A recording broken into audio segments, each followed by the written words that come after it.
There is a version of history almost everyone knows. Abraham Lincoln rose to power to end slavery.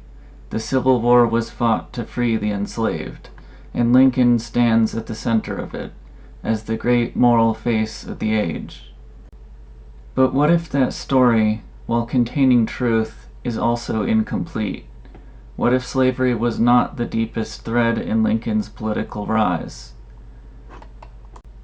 What if something else ran through his career long before war began?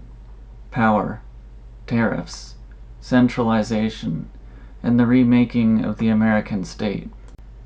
In The Real Lincoln, Thomas DiLorenzo makes a controversial argument that Lincoln's political life was not primarily built around abolition, but around economics, a long-standing commitment to the program of Henry Clay, known as the American system. A system built on protective tariffs, federal subsidies, national banking, internal improvements, centralized economic planning.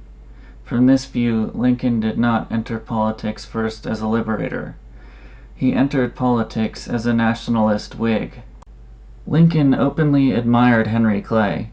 He praised him repeatedly.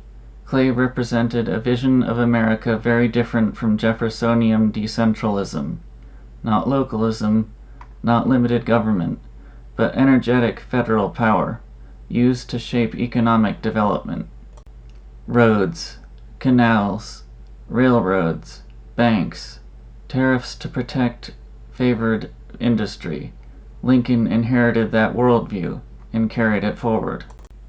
Long before the Civil War, Lincoln's speeches and career were filled with economic themes: commerce, infrastructure, credit, industry, federal support for development.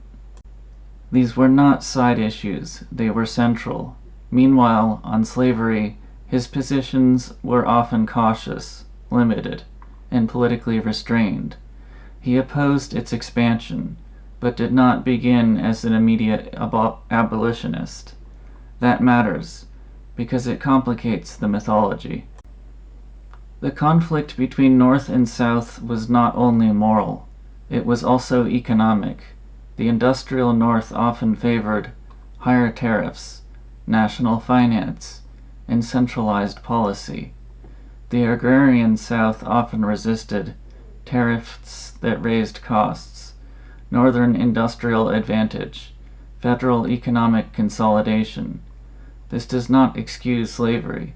It means history can contain multiple causes at once, and moral narratives often erase material ones. One of the least discussed ideas before the war was tariffs. Protective tariffs benefited Northern manufacturers, but many in the South viewed them as extraction, forced payment to enrich another region. Lincoln consistently supported protective tariffs, and once Southern states seceded, Congress could finally enact more of the Northern economic agenda. That is not a small detail, it is structural. If Lincoln's deepest priority was preserving the Union, we should ask why. Was union an abstract sacred principle, or was union the political framework necessary for a centralized national economic system? Because without union, the tariff system weakens, national banking weakens, federal reach weakens, a fragmented continent means dispersed power. That question cuts deeper than personality worship. Now, defenders rightly point out Lincoln issued the Emancipation Proclamation. He moved against slavery, and slavery ended under his presidency. All true, but timing matters. Emancipation came well into the war. It was also strategic, weakening the Confederacy, shifting moral opinion abroad, strengthening the Union cause. Moral action and wartime strategy can coexist, but that is different from saying slavery was always the central motive.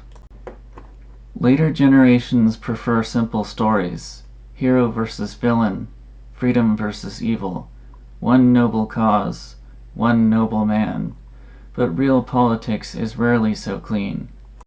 Economic interests, party ideology, state power, war necessity, moral conviction, all can exist together, and usually do. The challenge of this book is not proving Lincoln hated freedom or loved tariffs.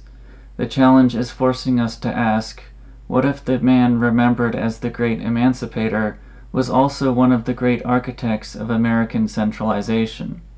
What if the moral image has hidden the institutional legacy? Slavery was real. Its evil was real. Its destruction mattered. But that does not mean every political actor was driven by one pure motive. Lincoln may have opposed slavery. He may also have been committed to a larger project, a stronger national state, and those two things need not contradict each other. In the next episode, we turn from motives to consequences. What was built through war, and what was lost in the process?